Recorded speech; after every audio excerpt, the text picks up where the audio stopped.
आज की वीडियो में हम बात करने जा रहे हैं कतर सिक्योरिटी गार्ड की जॉब के लिए कौन कौन से डॉक्यूमेंट्स की जरूरत पड़ती है आपको। अगर आप कतर में सिक्योरिटी गार्ड की जॉब पर आना चाहते हैं तो इन डॉक्यूमेंट्स को तैयार कर लें। यही डॉक्यूमेंट्स आपके लिए रिक्वायरमेंट होती है। जो भी कंपनी आपके लिए आपको जॉब ऑफर करती है वो ये वाले डॉक्यूमेंट्स आपको लाजमी बोलती है कि आपने ये हमें देने हैं। बिस्मिल्लाहिर्रहमानिर्रहीम, अस्सलामु अलैकुम। तो आज की वीडियो डॉक्यूमेंट्स के हवाले से मैं बना रहा हूं कि कतर में सिक्योरिटी गार्ड की जॉब के लिए आपको कौन कौन से डॉक्यूमेंट्स की जरूरत पड़ती है। इंतहाई इंपॉर्टेंट डॉक्यूमेंट्स के बारे में आपको बताया जाएगा। काफी लोग इसी टॉपिक पर मुझसे बहुत सवाल करते हैं और जवाब चाहते हैं कि हम सिक्योरिटी गार्ड के वीजे के लिए कौन कौन से डॉक्यूमेंट्स तैयार करें। तो आज की वीडियो आप ही लोगों के लिए है। अगर आप भी ये वीडियो पसंद आती है, आपको अच्छी लगती है तो वीडियो को लाइक कीजिएगा, चैनल को सब्सक्राइब कीजिएगा। कोई भी सवाल है हमसे पूछना चाहते हैं, बात करना चाहते हैं तो इंस्टाग्राम पर आ जाएं। नाम आपको इंस्टाग्राम का दिख रहा होगा, अवैस 38JB। ठीक है, आप इधर आए, रिप्लाई आपको मिलेगा। ठीक है, अगर नहीं भी मिलता तो वेट कर लें, 1-2 दिन में आपको रिप्लाई लाजमी देंगे। तो वीडियो शुरू करते हैं। कतर सिक्योरिटी गार्ड जॉब लेना चाहते हो तो उसके डॉक्यूमेंट्स बहुत ही आसान है, बहुत ही आसान है, सिंपल डॉक्यूमेंट्स हैं। सबसे पहले आपका पासपोर्ट 6 महीने पड़े हुए होने चाहिए एक्सपायर होने में, यानी 6 महीने से एक दिन भी कम नहीं होना चाहिए।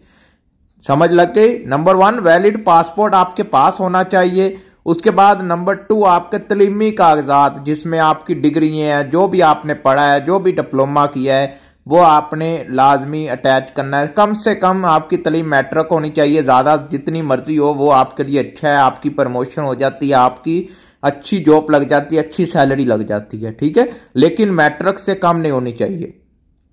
नंबर 2 आपको समझ आ गया हो गया, तलीमी कागजात। उसके बाद नंबर 3, अगर सिक्योरिटी गार्ड का काम किया है या सिक्योरिटी सुपरवाइजर का कई काम किया है उसका जो एक्सपीरियंस लेटर है वो भी साथ में आपने अटैच करना है। उसके बाद नंबर 4 है, वो है पुलिस सर्टिफिकेट।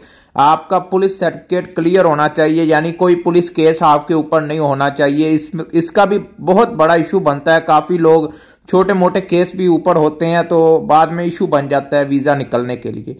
तो आपके ऊपर कोई केस नहीं होना चाहिए, बिल्कुल आप क्लियर हो पुलिस के खाते से। ठीक है, उसके बाद जो नंबर 5 है वो आपका QVC मेडिकल यानी फिट होना चाहिए। QVC मेडिकल क्लियर होना चाहिए। आपकी आई साइड, आपकी बॉडी, आपका चेस्ट, आपका ब्लड, आपका मतलब पूरा A to Z आप क्लियर हो। QVC मेडिकल में आप फिट हो तो मेडिकल रिपोर्ट भी आपके वीजे के साथ लगती है। उसके बाद आपको स्पॉन्सर लेटर भी चाहिए, यानी जो बंदा आपको कतर से या जो कंपनी आपको कतर में हायर कर रही है उसका स्पॉन्सर लेटर भी आपको साथ में लगाना पड़ेगा वीजा लेने के लिए। ठीक है, तो ये चंद डॉक्यूमेंट्स इतने इंपॉर्टेंट जो मैंने आपके साथ शेयर कर दिए हैं सिक्योरिटी गार्ड के हवाले से कि कौन कौन से डॉक्यूमेंट्स की जरूरत पड़ती है। और नेक्स्ट वीडियो इंशाल्लाह मैं इस टॉपिक पर बना रहा हूं कि कतर में सिक्योरिटी गार्ड के मेडिकल में आइज टेस्ट कैसे होता है, मतलब फेल हो जाए तो क्या होता है, अगर ऐनक लगी है तो पास हो जाते हैं। यानी हर सवाल जो मुझे इंस्टाग्राम पर आप भेजते हैं वो उस पर मैं वीडियो बनाने की कोशिश करता हूं।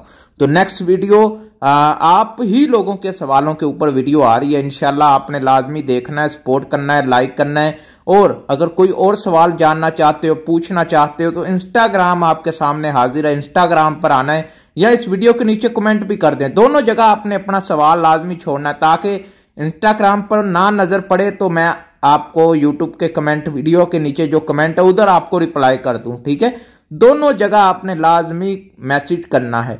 तो मिलते हैं नेक्स्ट वीडियो में। अल्लाह हाफिज।